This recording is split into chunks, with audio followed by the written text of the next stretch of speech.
High GMR water proofing doctor fixed chemicals leakage. ఇది చిత్తూరు కాణిపాకం రూట్లో ఈ బిల్డింగ్ ఉండేది. ఈ బిల్డింగ్ ఓనర్ వచ్చిందే బాత్రూమ్స్కి వాటర్ ప్రూఫింగ్ చేయాలని చెప్పేసి మనల్ని కాంటాక్ట్ చేసిండారు. మనం పోయి సైట్ చూసి దానికి ఆ సైట్కి ఎలా చేయాలా ఏమని కస్టమర్కి ఎక్స్ప్లెయిన్ చేసినాము.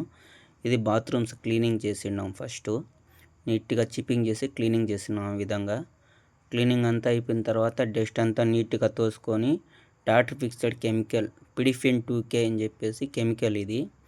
దాన్ని బాత్రూమ్స్కి వాల్కి కింద ఫ్లోర్కి నీట్గా మనం అప్లై చేస్తున్నాము.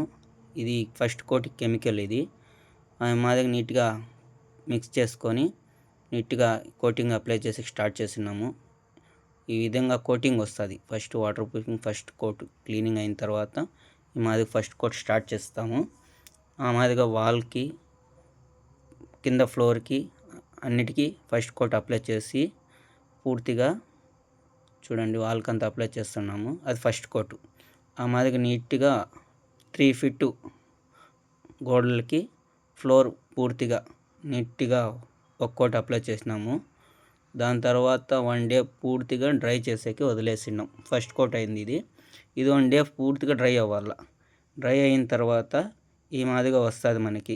ఫస్ట్ కోట్ డ్రై అవుతే సెకండ్ కోటు డ్రై అయిందా లేదా చూసుకొని సెకండ్ కోట్ స్టార్ట్ చేస్తాము. సెకండ్ కోట్ వచ్చింది సేమ్ అదేవిధంగా 3 feet హైట్ గోడకి ఫ్లోర్కి పూర్తిగా సెకండ్ కోట్ అప్లై చేయాలి. అప్లై చేసిన తర్వాత వచ్చిందే మనకి కెమికల్స్ అనేది ఇవే చూడండి. డాక్టర్ ఫిక్స్డ్ పిడిఫిన్ 2K కెమికల్. ఈ కెమికల్ని మళ్ళీ సెకండ్ కోట్ అప్లై చేస్తాము. నీట్గా సెకండ్ కోట్ అప్లై చేసే ముందు డ్రై అయిందా లేదా అని చూసుకోవాలా.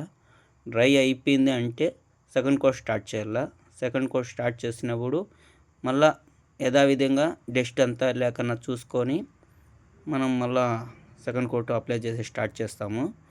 ఆ మాదిరి కెమికల్ మళ్ళీ మిక్స్ చేసుకొని సెకండ్ కోటు మళ్ళీ సేమ్ ఫస్ట్ కోట్ ఎలా చేసినామో అదేవిధంగా సెకండ్ కోట్ అప్లై చేస్తాము. ఈ కోటింగ్ చేసేదాని వల్ల ఏమంటే ఎక్కడ కానీ గ్యాప్స్ ఉన్నా లేదు గోడలు చెమ్మ పీల్చుకుంటా ఉన్నా ఇవంతా స్టాప్ అయిపోతాయి. టైల్స్ వేసిన తర్వాత చాలా మందికి ప్రాబ్లమ్స్ వస్తాయి. ఈ మాదిరి సెకండ్ కోట్ ఈ మాదిరి చేసినామంటే టైల్ జాయింట్లో వాటర్ దిగినా కూడా కానీ లీకేజ్ అనేది మదర్ మోల్డ్కి దిగదు. మళ్ళీ 2 feet గోడలకి చెమ్మ ఎక్కి పెచ్చులుగా పెయింట్ కానీ పట్టి కానీ రిమూవ్ అవుతుంది. ఆ విధంగా ఒకనా ఉంటుంది. ఈ విధంగా సెకండ్ కోట్ అంతా నీట్గా చేసి మళ్ళీ ఫుల్ డ్రై అయిన తర్వాత మనం టైల్స్ అనేది వేసుకోవచ్చు. దీనివల్ల మనకి ఏమంటే ఫ్యూచర్లో ఒక 10 years నుండి 15 years వరకు లీకేజ్ అనేది రాకుండా ఉంటుంది. టైల్ జాయింట్లో దిగినా కూడా కానీ లీకేజ్ రాదు. మనకి ఎవరికైనా చేయించుకోవాలంటే మన నెంబరు డిస్ప్లే పైన ఉంటుంది, కాంటాక్ట్ చేయొచ్చు. మనం డాక్టర్ ఫిక్స్డ్ కెమికల్ 100% వారంటీతో చేయిస్తాం. ఓకే ఫ్రెండ్స్, మన ఛానల్ లైక్ చేయండి.